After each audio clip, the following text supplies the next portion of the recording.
En la materia marco legal de las organizaciones, vamos viendo la primera competencia, es el conocimiento de lo que son las sociedades civiles y las asociaciones civiles. Como primer tema, vamos a conocer lo que es el derecho civil.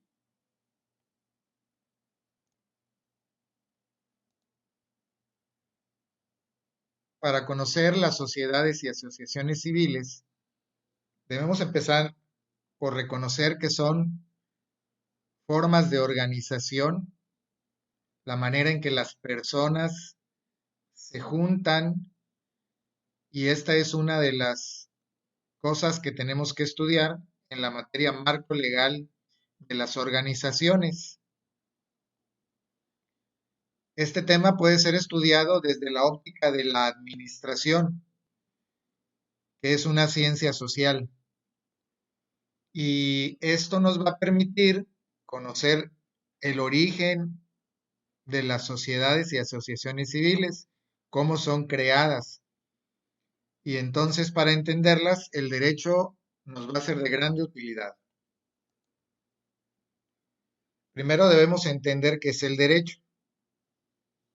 Derecho viene de la voz latina directum, que significa lo que es recto, justo, igual, seguido, que no se tuerce a ningún lado. El derecho es una de las ciencias sociales más importantes, porque a partir de ella podemos comprender grandes fenómenos de nuestro entorno. En palabras modernas podemos decir que el derecho es el conjunto de normas que regulan la conducta del hombre en la sociedad.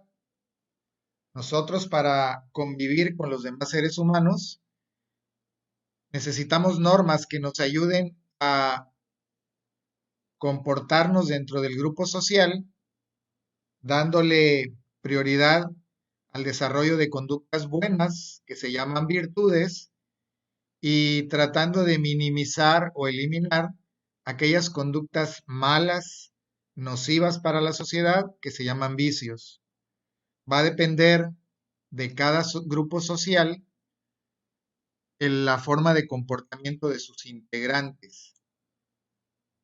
Por ejemplo, si una persona no quiere pagar impuestos, dependerá de su grupo social que existan normas que lo ayuden o lo obliguen a ser más cumplido en esta obligación que tiene para con la sociedad. Pagar impuestos es algo bueno porque permite el sostenimiento del gobierno para los fines para los que es creado. Otro ejemplo sería normas de conducta también, como formarse en una fila, que está establecido el camino para ello, para hacerlo, y de todo el grupo social dependerá que haya normas que obliguen a las personas a ser cumplidas en su comportamiento. A continuación veremos la clasificación más usual del derecho. Cabe señalar que algunos autores hacen diferencias en este tema, por lo que le llamamos la clasificación más usual del derecho positivo, en donde hay tres grandes ramas del derecho: el derecho público, social y privado. Podemos ver que el derecho público es aquella rama del derecho en el que se relaciona las conductas de las personas, pero frente a una figura que es el Estado. Y es decir, que el Estado y el particular son los sujetos de estudio de esta rama del derecho público. En total oposición, el derecho privado sería el derecho que estudia las relaciones entre las personas o entre las personas y otras agrupaciones diferentes al Estado. Podría tratarse de empresas, de organizaciones, en fin. Y por último está el derecho social, que también se encarga de estudiar las relaciones entre las personas, tanto como la figura del Estado como la de los particulares, pero en materias especiales. Así veremos que el derecho público puede ser a su vez clasificado en derecho constitucional, que solo se centra en lo que dice la Constitución, el derecho administrativo, en la actuación del gobierno, derecho fiscal, lo relacionado con los impuestos, derecho penal, lo relacionado con los delitos, derecho procesal, relacionado con cualquier procedimiento administrativo, y derecho internacional, lo que tenga que ver entre diversos países. El derecho social tiene como ramas el derecho agrario, por ejemplo, la tenencia de la tierra, el derecho laboral de los trabajadores, el derecho de la seguridad social, como los beneficios de salud y de vivienda, el derecho educativo, económico y ecológico, por señalar los últimos, y el derecho privado contempla dos grandes ramas que se llaman derecho civil y mercantil, además de una rama de derecho internacional privado. Entonces, el derecho privado, ya dijimos, es el conjunto de disposiciones jurídicas que rigen las relaciones de los particulares entre sí. Y dijimos que sus dos grandes ramas son el derecho civil y el derecho mercantil, además del derecho internacional. Vamos a centrarnos en el derecho civil, que nos dice que es el conjunto de normas jurídicas que rigen las relaciones entre las personas, pero en el campo estrictamente particular.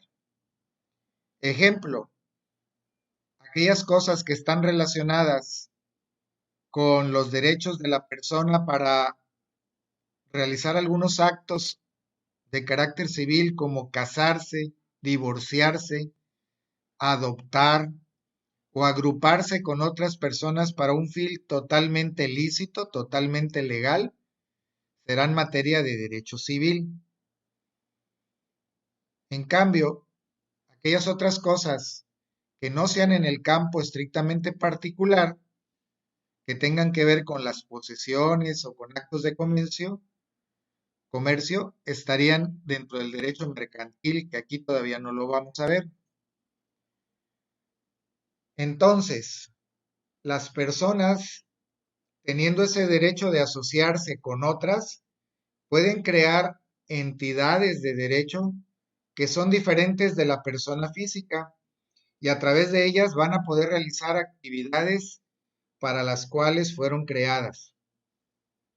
A esto comúnmente le llamamos, a estas entidades les llamamos personas morales, que son aquellas conformadas para realizar estos fines colectivos y permanentes. Y a ellas, a las personas morales, el derecho objetivo les reconoce la capacidad para tener derechos y obligaciones. A esto se le llama capacidad jurídica. Entonces, la capacidad jurídica es aquella capacidad de tener derechos y obligaciones tanto a las personas físicas o a las personas morales. Veamos esta tabla comparando cómo es una persona física o natural y cómo es una persona moral o jurídica. Ambas pueden tener una identidad.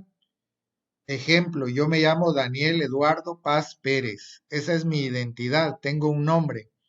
Una persona moral también podrá tener un nombre. Ejemplo, Cruz Roja Mexicana AC. Nacionalidad.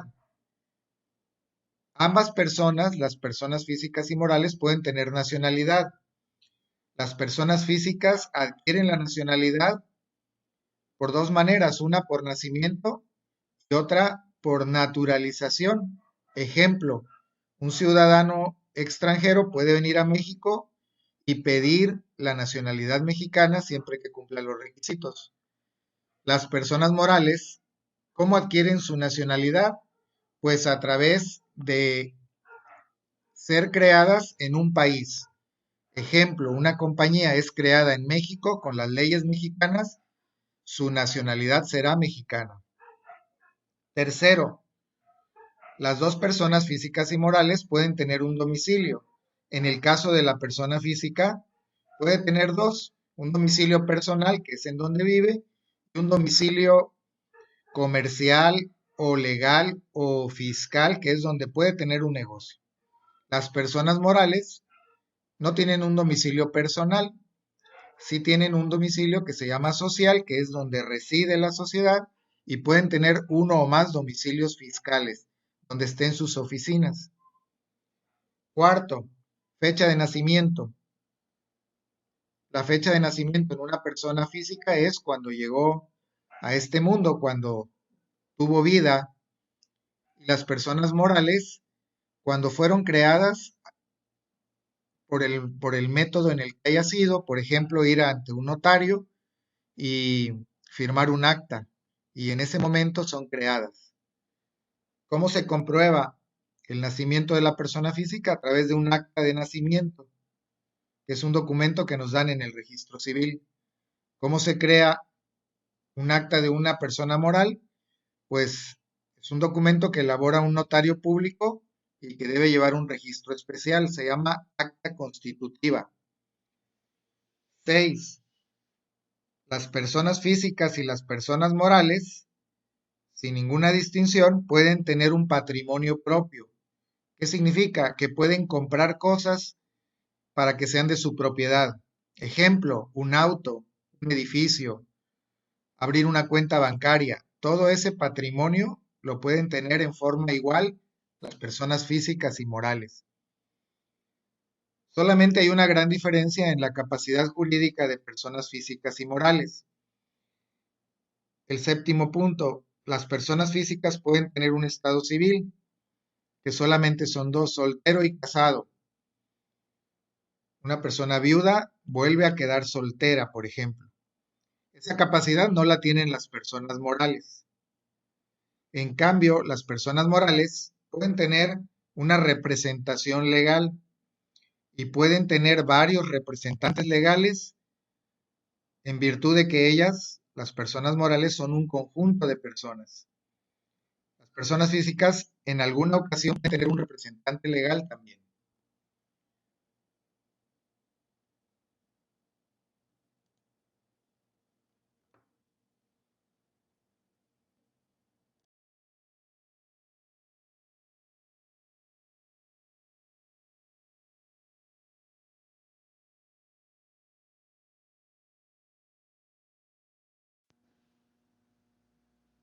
Muy bien, como siguiente actividad realizaremos un reporte de lectura sobre el tema de las sociedades civiles.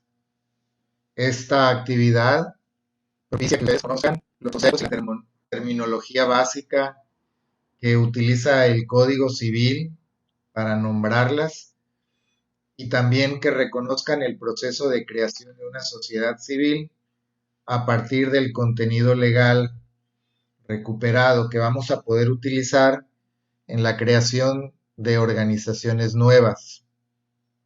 Entonces, esta actividad puede llevar un aproximado de 2 horas entre la lectura y la elaboración, que debe ser en forma individual. Va a tener un valor de 5 puntos y el procedimiento va a ser, pues, leer la antología que estamos utilizando para repasar los conceptos iniciales y también utilizar el Código Civil de Tamaulipas que yo les he facilitado en PDF o ustedes lo pueden buscar en internet, está en formato digital en algunos buscadores. Vamos a elaborar un reporte de esa lectura con los conceptos básicos de qué es una sociedad civil. En este trabajo hay que poner un orden de ideas resaltando los conceptos principales del proceso de creación de la sociedad civil y una vez que lo terminen pueden escanearlo o tomarle una fotografía legible y subirlo en formato JPG. Los criterios de su evaluación están en su pantalla y también los tienen en el material.